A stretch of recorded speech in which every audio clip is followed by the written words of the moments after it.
सनातन धर्म में भगवान विष्णु को इस सृष्टि का पालन करता, सृष्टि को बनाते हैं, ऐसा माना गया है।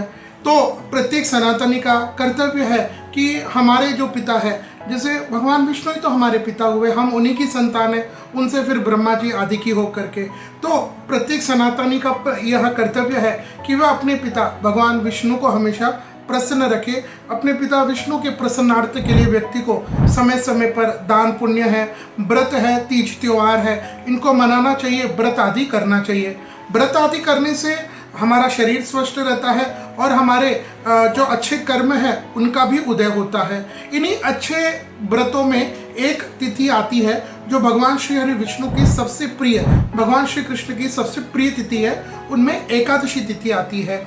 हमारे शास्त्र आदेश करते हैं, वैसे तो प्रत्येक सनातनी को साल भर में आने वाले सारे जितने व्रत है, प्रमुख व्रत है, उनका तो व्रत करना ही चाहिए। लेकिन कोई कारणवश अगर कोई वो व्रत करे न करे, परंतु हर महीने के कृष्ण पक्ष और शुक्ल पक्ष में आने वाली एकादशी का व्रत तो हमेशा हमको करना ही चाहिए। इस एकादशी के व्रत करने से हमारा मन स्वस्थ रहता है, हमारे मन में पाप उत्पन्न नहीं होता, और जिनका मन स्वस्थ उनका जीवन स्वस्थ, और जिनका जीवन स्वस्थ उनके ऊपर परमात्मा की कृपा तो होनी ही है। तो हमारा यह मनुष्य जन्म जो हमें मिला है, परमात्मा के प्रति हमारा जो ऋण है उसको उतारने के लिए तो हमें एकादशी का व्रत करना ही चाहिए। इस एकादशी के व्रत से हमारे जितने पाप है वह भी कटते हैं। तो व्यक्ति के जब पाप कटते हैं, व्यक्ति जब निष्पाप बन जाता है, तो फिर वह धर्म के मार्ग में चलता है, और धर्म के मार्ग पर चलने वाला व्यक्ति कभी भी परेशान हो सकता है,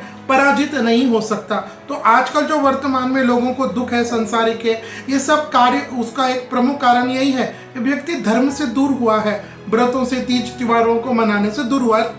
अस्तु, तो प्रत्येक सनातनी को हमारे शास्त्र अनुसार एकादशी का व्रत करना चाहिए। इन्हीं एकादशी में वैशाख मास के शुक्ल पक्ष में आती है मोहिनी एकादशी। एक बार भगवान श्री राम और वशिष्ठ के बीच में संवाद हुआ था, जब श्री राम जी ने वशिष्ठ महामुनि को प्रणाम करके पूछा, प्रभु व्यक्ति के पाप जो है वो कटे, उसके पुण्यों का उदय हो, उसके लिए क्या करना चाहिए। तब वशिष्ठ महामुनि ने भगवान श्री राम से कहा कि सुनो राम, प्रत्येक सनातनी को, प्रत्येक व्यक्ति जो सुख की आकांक्षा करता है, जो अच्छे जीवन की आकांक्षा करता है, उसको वैशाख मास के शुक्ल पक्ष की मोहिनी एकादशी का व्रत तो करना ही चाहिए। इस मोहिनी एकादशी के व्रत के करने से उस जीव के जितने भी पाप है वे सारे कट जाते हैं, उसके पुण्य उदय होते हैं और वह सुख पूर्वक अपने जीवन को व्यतीत करता है। इसके विषय में वशिष्ठ महामुनि भगवान श्री राम को पूर्व की एक कथा सुनाते हुए कहते हैं कि श्री राम, बहुत पहले सरस्वती नदी के किनारे एक भद्रावती नाम की एक नगरी थी, बहुत सुंदर नगरी थी। उस सुंदर नगरी में एक धृतिमान नाम के राजा रहते थे, व्यक्ति रहता था, जो अपने सारे दैनिक कार्यों को करना, धर्म में पूर्ण रूप से विश्वास रखना, दान पुण्य करना, तीज त्योहार व्रतों को करना, इस तरह अपने जीवन को व्यतीत कर रहा था। यह कथा वशिष्ठ महामुनि भगवान श्री राम को सुना रहे। तब वशिष्ठ जी कहते हैं कि राम, उसके बाद एक दिन भगवान की कृपा से इस द्युतिमान के यहाँ पर 5 पुत्र हुए। इनके 5 पुत्रों का जन्म हुआ। 5 पुत्रों में से 4 तो ठीक थे, वह धर्म के कार्य में रहते थे, लेकिन जो 5वां था, जिसका नाम दुष्ट बुद्धि था, वो वाकई में दुष्ट ही बुद्धि के जैसे था। तो वह गलत कार्य करना, अनैतिक कार्य करना, तो इसके गलत कार्यों से उसके पिताजी उससे परेशान हो गए और उसको घर से बाहर कर दिया। अब ये घर से बाहर स्वतंत्र व्यक्ति, आजकल देखते हैं ना लोग कि भाई जब परिवार से अलग हो जाते हैं, फ्रीडम हो जाते, स्वतंत्र हो जाते, तो फिर उनको अच्छे बुरे कार्य करने वाले में रोकने वाला कोई नहीं होता। तो ये दुष्ट बुद्धि भी वैश्याओं के संग रहना। एक दिन इसके पिताजी ने इसको देख लिया, अब घर से तो निकाल चुके थे, अब यह बस घूमना यहाँ वहाँ, लेकिन इसके पाप कर्म भी बहुत बढ़ चुके थे, कष्ट भी पा रहा था। लेकिन भगवान की ऐसी कृपा हुई, भगवान की कृपा से ही उसके पुण्य उदय हुए और उसकी बुद्धि ठिकाने आई। तो वह एक जगह बैठा हुआ था, तब वहां कौंडिन्य ऋषि जा रहे थे। इस दुष्ट बुद्धि ने कौंडिन्य ऋषि को प्रणाम किया और कहा, प्रभु मैं बड़ा दुख पा रहा हूँ, मुझे इस दुखों से छुटकारा दीजिए। तब कौंडिन्य ऋषि ने कहा कि सुनो, तुम वैशाख मास के शुक्ल पक्ष की मोहिनी एकादशी का व्रत करो। इसके व्रत करने से तुम्हारे सारे पाप नष्ट हो जाएंगे, तुम पुण्य को प्राप्त होंगे।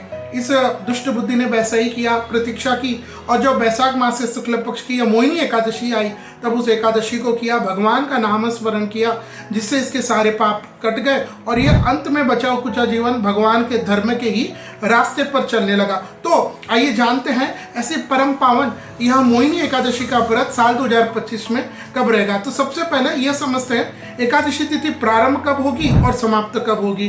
तो एकादशी तिथि प्रारंभ हो जाएगी 7 मई 2025 को सुबह के 10:19 और एकादशी तिथि समाप्त हो जाएगी 8 मई 2025 को दोपहर के 12:29। देखिए हमारे यहाँ पर स्मार्त और वैष्णव ऐसे ये दो संप्रदाय है, यह भगवान के हमारे शास्त्रों की व्यवस्था है। तो स्मार्त वो लोग होते हैं जो सभी भगवान को मानते हैं, जो भगवान राम, कृष्ण, गणेश जी, बुद्ध, महावीर सभी को मानते हैं, सभी में विश्वास रखते हैं और विशेष करके उन्होंने किसी एक गुरु से या संप्रदाय से दीक्षा नहीं ली हो, तो ऐसे लोग स्मार्त होते हैं। और वैष्णव, कई लोग वैष्णव का मतलब सिर्फ यही समझते हैं कि जो भगवान विष्णु की आराधना करते हैं। नहीं, ठीक है, वैष्णव लोग, वैष्णव संप्रदाय के लोग मुख्यतः वो होते हैं जिन्होंने किसी एक विशेष संप्रदाय से, निम्बार्काचार्य से, वैष्णवा से, शंकराचार्य से, कहीं से एक विशेष आचार्य से दीक्षा ली है, गुरु से दीक्षा ली है और वे केवल एक ही भगवान को, उसी परंपरा को पालन करते, तो ऐसे लोग वैष्णव कहलाते हैं। तो आइए जानते हैं यह साल 2025 में यह मोहिनी एकादशी वैष्णव और स्मार्त के लिए कब रहेगी, इसको समझते हैं। तो जैसे मैंने पूर्व में बताया कि एकादशी तिथि 7 तारीख को प्रारंभ होकर के 8 तारीख को खत्म होगी, तो इसके हिसाब से साल 2025 में यह मोहिनी एकादशी का व्रत रहेगा गुरुवार 8 मई 2025 को और इसका पारना रहेगा 9 मई 2025 को सुबह के 5:48 से 8:21। अब यहाँ ध्यान दीजिएगा, जो लोग स्मार्त संप्रदाय से है, वैष्णव से हैं, दोनों को एक ही दिन यानी 7 तारीख को ही इस व्रत को करना है और 8 को इसका पारना करना है। इस एकादशी के दिन आपको सुबह जल्दी उठ करके स्नान आदि से निवृत्त होकर के सूर्य भगवान को जल दे, अपने निकटतम भगवान राम, भगवान कृष्ण या भगवान विष्णु के 24 अवतारों में से किन्हीं भी एक अवतार का अगर मंदिर हो वहां दर्शन करने जाए। ओम नमो भगवते वासुदेवाय इस मंत्र का जाप करें, श्री कृष्ण गोविंद हरे मुरारी, या फिर अपने गुरु के द्वारा लिया हुआ अपने मंत्र है उसका ध्यान करें, अपने इष्ट का ध्यान करें, काम, क्रोध, लोभ, मोह इनसे बचे, मौन रहे। इस एकादशी को मौन रहने का बहुत महत्व है जी। और फिर एकादशी के व्रत की कथा सुने, रात्रि जागरण करें और दूसरे दिन जब एकादशी के व्रत का पारना हो तो शुभ मुहूर्त पर पारना खोल करके, पारना तो आप जानते हैं किसी अच्छे ब्राह्मण को बुला करके भोजन कराते हैं, उसके बाद स्वयं पारना खोले, स्वयं भोजन ले। तो इस तरह जो व्यक्ति या मोहिनी एकादशी का व्रत करता है उसके कितने बड़े से बड़े पाप क्यों ना हो, भगवान नारायण, भगवान कृष्ण उसके इष्ट कृपा से उसके पापों का क्षय होता है, पुण्य का उदय होता है। और जब व्यक्ति को पुण्य का उदय होता है तब उसको स्वर्ग की प्राप्ति होती है, तब उसको धर्म पूर्वक वह रहता है।